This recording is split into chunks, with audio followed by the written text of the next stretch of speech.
பகுஜன் சமாஜ் கட்சியோட மாநில தலைவர் ஆம்ஸ்ட்ராங் படுகொலை செய்யப்பட்ட சம்பவம் தமிழ்நாடு காவல்துறையில தலைகீழ் மாற்றத்தை ஏற்படுத்தியிருக்குன்னு சொல்லலாம். சென்னை மாநகரோட காவல்துறை கமிஷனரா செயல்பட்டு வந்த சந்தீப் ராய் ரத்தோர் டிரான்ஸ்பர் செய்யப்பட்டு அவரோட இடத்திற்கு ஏடிஜிபியா செயல்பட்டு வந்த அருண் ஐபிஎஸ் நியமனம் செய்யப்பட்டிருக்காரு. மறுபுறம் சட்டம் ஒழுங்கு ஏடிஜிபியா டேவிட்சன் தேவாசீர்வாதம் நியமிக்கப்பட்டிருக்காரு. இவர்களோட பணியிட மாற்றம் காவல்துறையில அதிரடியான மாற்றங்களுக்கு வித்திடும்னு அப்போதே பேச்சு எழுந்தது. அதை உறுதிப்படுத்தும் விதமா தான் திருநெல்வேலி, தூத்துக்குடி, தென்காசி ஆகிய மாவட்டங்கள் உட்பட தமிழ்நாட்டில் உள்ள மொத்த ரவுடிகளோட பட்டியலையும் தயாரிச்சு அவர்களை கண்காணிக்கும் பணியை காவல்துறை வேகப்படுத்தியிருக்கு. இத்தகைய சூழல்ல தான் புதுக்கோட்டை வம்பன் வனப்பகுதியில பதுங்கி இருந்த பிரபல ரவுடி துரை என்கிற துரைசாமி காவல்துறை அதிகாரிகளால என்கவுண்டர் செய்யப்பட்டு சுட்டுக் கொல்லப்பட்டிருக்காரு. இந்த சம்பவம் தமிழ்நாட்டில் உள்ள மொத்த ரவுடிகளையும் அச்சத்தில் ஆழ்த்தி இருக்குன்னே சொல்லலாம். திருச்சி எம்ஜிஆர் நகரை சேர்ந்தவர் ரவுடி துரை என்கிற துரைசாமி. இவர் மேல ஏற்கனவே 70க்கும் மேற்பட்ட வழக்குகள் நிலுவையில் இருப்பதா போலீசார் தகவல் தெரிவிக்கிறாங்க. சரித்திர பதிவேடு குற்றவாளியான ரவுடி துரை மேல 4 கொலை வழக்கு, கொலை முயற்சி, வழிப்பறி, கொள்ளை உட்பட பல்வேறு குற்ற வழக்குகள் பதிவு செய்யப்பட்டிருக்கு. கடந்த 2023ஆம் ஆண்டுல திருச்சியில திருட்டு சம்பவம் தொடர்பான வழக்குல போலீசாரால் விசாரணைக்கு அழைத்து செல்லப்பட்ட போது தப்பிச் சென்றவர் தான் இந்த ரவுடி துரை. முன்னதா 2022 டிசம்பர்ல இளவரசன் என்ற ரவுடியோட கொலை வழக்குலையும் துரைசாமி முக்கிய குற்றவாளியா சேர்க்கப்பட்டதா கூறப்படுது.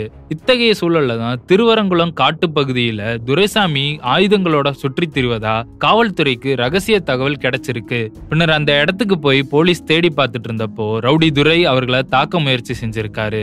அதுக்கப்புறமா தப்பி செல்ல முயன்ற போது போலீசாரால் சுடப்பட்டு வீழ்த்தப்பட்டிருக்காரு. இந்த என்கவுண்டர் சம்பவம் தமிழ்நாடு முழுவதும் பரபரப்பா பேசப்பட்டு வரும் சூழல்ல ரவுடிகள் மீது கடும் நடவடிக்கை எடுக்க உத்தரவு போடப்பட்டிருப்பதா சொல்லப்படுது. புதிதா பொறுப்பேற்றிருக்கிற தமிழக சட்டம் ஒழுங்கு ஏடிஜிபி டேவிட்சன் தேவாசீர்வாதம் காவல்துறையினருக்கு ஒரு சுற்றறிக்கை அனுப்பியிருப்பதா கூறப்படுது. அதுல என்ன சொல்லியிருக்காருன்னா, போலீஸ் ஸ்டேஷன்ல இருக்கிற சப் இன்ஸ்பெக்டர்ல இருந்து டிஎஸ்பி வரைக்கும் இருக்கிற எல்லா அதிகாரிகளும் இனி கட்டாயம் கைத்துப்பாக்கிய வச்சிருக்கணும்னு குறிப்பிட்டிருக்கதா கூறப்படுது. அதே சமயம் திருவண்ணாமலை, வேலூர் சரகத்துக்குட்பட்ட காவல்துறை அதிகாரிகளுக்கான ஆலோசனை கூட்டம் கடந்த 11ஆம் தேதி மாலை 6 மணிக்கு தொடங்கி இரவு 9 மணி வரை நீடிச்சிருக்கு. இந்த கூட்டம் சுமார் 3 மணி நேரம் நடந்திருக்கு.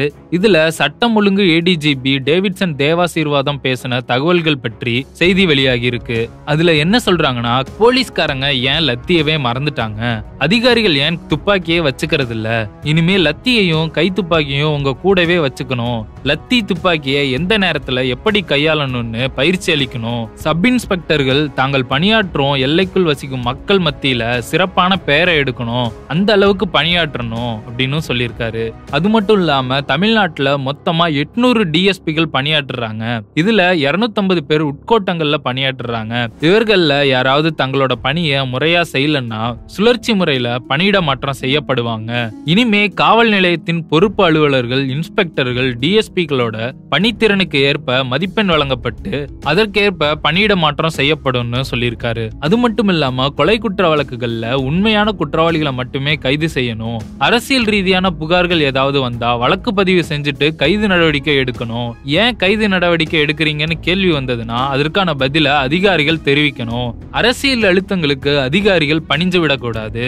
காவல்துறையினர் தங்களோட அடிப்படை கடமைகளை செய்யணும். புகார் மனுக்கள் மீது எஸ்ஐக்களும், இன்ஸ்பெக்டர்களும், டிஎஸ்பிகளும் முறையா விசாரிக்கணும்னு கராரா உத்தரவு போட்டிருக்காராம் சட்டம் ஒழுங்கு கூடுதல் டிஜிபியான டேவிட்சன் தேவாசீர்வாதம்.